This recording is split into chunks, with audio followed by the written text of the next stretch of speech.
तो हेलो दोस्तों, तो आज हम लोग बात करने वाले हैं यार एक बहुत ही छोटा लेकिन बहुत ही important topic, that is fetal biophysical profile, जिसको हम लोग बीपीपी बोलते हैं, बायोफिजिकल प्रोफाइल। ठीक है, तो फिर चलिए इसको शुरू करते हैं। तो आप अपने वीडियो का क्वालिटी बढ़ा लीजिए।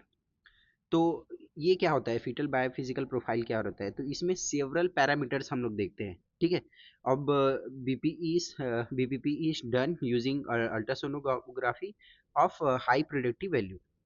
हम अल्ट्रासोनोग्राफी से उस कंपोनेंट को देखते हैं और ईच कंपोनेंट के लिए हम लोग टू टू बोल सकते हो 2 मार्क्स देते हैं। ठीक है, लेकिन इसका सबसे अच्छा बात यह है कि या तो हम लोग 2 देते हैं, वो पर्टिकुलर पैरामीटर का क्राइटेरिया हमको अटेन हो गया तो उसको 2 देते हैं, और अगर नहीं हुआ तो 0 देते हैं। इसमें 1 वाला कोई बात ही नहीं रहता।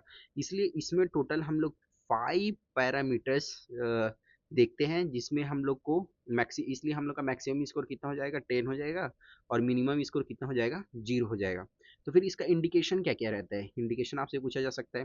तो इंडिकेशन रहता है, अगर एनएसटी, ये भी एक इंपॉर्टेंट टॉपिक है, इसका एक पैरामीटर होता है, उसको हम लोग एक अलग वीडियो में देख लेंगे, जिसको बोलते हैं हम लोग नॉन स्ट्रेस टेस्ट। अगर हम लोग का non stress test non reactive आ रहा है, ठीक है, स्ट्रेस टेस्ट को वैसे ही देखते हैं रिएक्टिव आ रहा है कि फिर नॉन रिएक्टिव आ रहा है।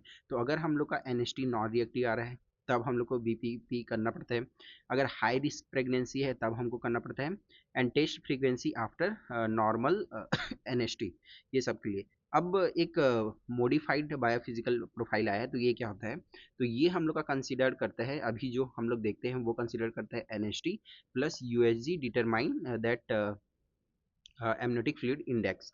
तो ये हम लोग का मॉडिफाइड बायोफिजिकल प्रोफाइल है। ठीक है, तो फिर modified bio BPP is considered abnormal. कब हम लोग एबनॉर्मल बोलेंगे मॉडिफाइड बीपीपी को? अगर हम लोग का एनएसटी है जो कि नॉन रिएक्टिव आ रहा है, और या फिर हम लोग का amniotic fluid index is less than 5 आ रहा है, तब हम लोग उसको बोलेंगे। ठीक है, तो फिर अभी चलो हम लोग देख लेते हैं पैरामीटर्स। तो इसमें पहला पैरामीटर्स वही है, नॉन स्ट्रेस टेस्ट। तो अगर रिएक्टिव पैटर्न मिल रहा है तब हम लोग 2 देंगे, और अगर नहीं मिल रहा है तो फिर हम लोग क्या देंगे, 0 देंगे। ठीक है, अगर मिल रहा है तो फिर 2 देंगे, अगर नहीं मिल रहा है तो फिर हम लोग 0 देंगे।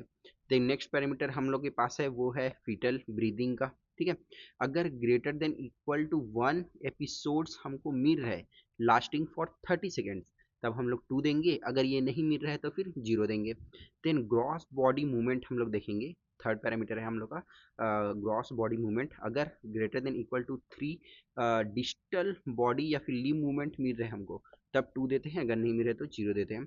फोर्थ पैरामीटर है हम लोग का फीटल मसल स्टोन देखते हैं। अगर greater than equal to 1 episodes of active extension and return to flexion, अगर ये हमको मिल रहा है तब 2 देते हैं, अगर नहीं मिल रहा है तो फिर 0। एंड लास्ट जो पैरामीटर है वो है हम लोग का एमनियोटिक फ्लूइड इंडेक्स। अगर ग्रेटर देन 1 पॉकेट में, ठीक है, एंड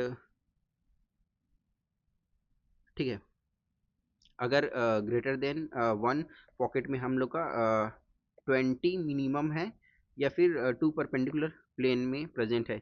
इसको एएफआई को भी हम लोग एक अलग वीडियो में अच्छे से डिस्कस करेंगे। तो अगर ये हमको मिल रहा है तो फिर हम लोग 2 देते हैं, नहीं मिल रहा है तो फिर 0 देते हैं। तो अब इसका इंटरप्रिटेशन कैसे करते हैं हम लोग? ठीक है, तो बीपीपी का ये इंटरप्रिटेशन कैसे करते हैं, एंड इसका मैनेजमेंट कैसे करते हैं, तो इसका इंटरप्रिटेशन देख लेते हैं। अगर स्कोर हम लोगों का 8 to 10 आ रहा है, ठीक है, तो फिर इंटरप्रिटेशन क्या हो जाता है इसका, नॉर्मल है, लेस रिस्क ऑफ फीटल एस्पाइक्सिया है। ठीक है, ये नॉर्मल रहेगा बच्चा, और लेस रिस्क ऑफ फीटल एस्पाइक्सिया रहेगा। मैनेजमेंट के लिए रिपीट टेस्टिंग 8 वीकली और मंथली ये करवा सकते हैं हम लोग। देन अगर हम लोग का स्कोर है वो 6 आ रहा है, मतलब हम लोग का 3 जो पैरामीटर है वो हम लोग का पॉजिटिव दिखा रहा है, और 2 जो है वो नहीं दिखा रहा है। ठीक है, तो फिर ये सस्पेक्ट करता है क्रोनिक एक्सपाइजिया को। अगर ग्रेटर देन 36 वीक्स हो चुका है तब हम लोग को डिलीवर कर देना चाहिए। But if less caesarean section करना रहता है, less than 2 repeat in 4 to 6 hour में। ठीक है, अब देख लेते हैं हम लोग, अगर हम लोगों का स्कोर 4 आ रहा है तो सस्पेक्ट करेंगे एक्सपाइजिया को। इफ़ अगर हम लोग का 36 वीक पार हो चुका है तो डिलीवर करवाएंगे, अगर लेस देन 32 वीक्स है तो फिर रिपीट करेंगे testing, and in 4 to 6 hour test for 120 minute तक करेंगे। ठीक है, तो फिर अगर हम लोगों का ये परसिस्टेंस इसको लेस देन 4 आ रहा है, तो फिर हम लोग deliver irrespective of the gestational age करेंगे, और इसमें भी वही करेंगे। अगर 0 to 2 आ रहा है तो फिर स्ट्रॉन्ग सस्पेक्ट ऑफ XYZ है, और वही करेंगे deliver irrespective of gestational age. तो इस तरह से ये टॉपिक कवर हो चुका है। अगले वीडियो में जरूर हम लोग NST and amniotic fluid index को देख लेंगे। Okay, thank you so much, hope आपको समझ आया होगा। मिलते हैं अगले वीडियो में।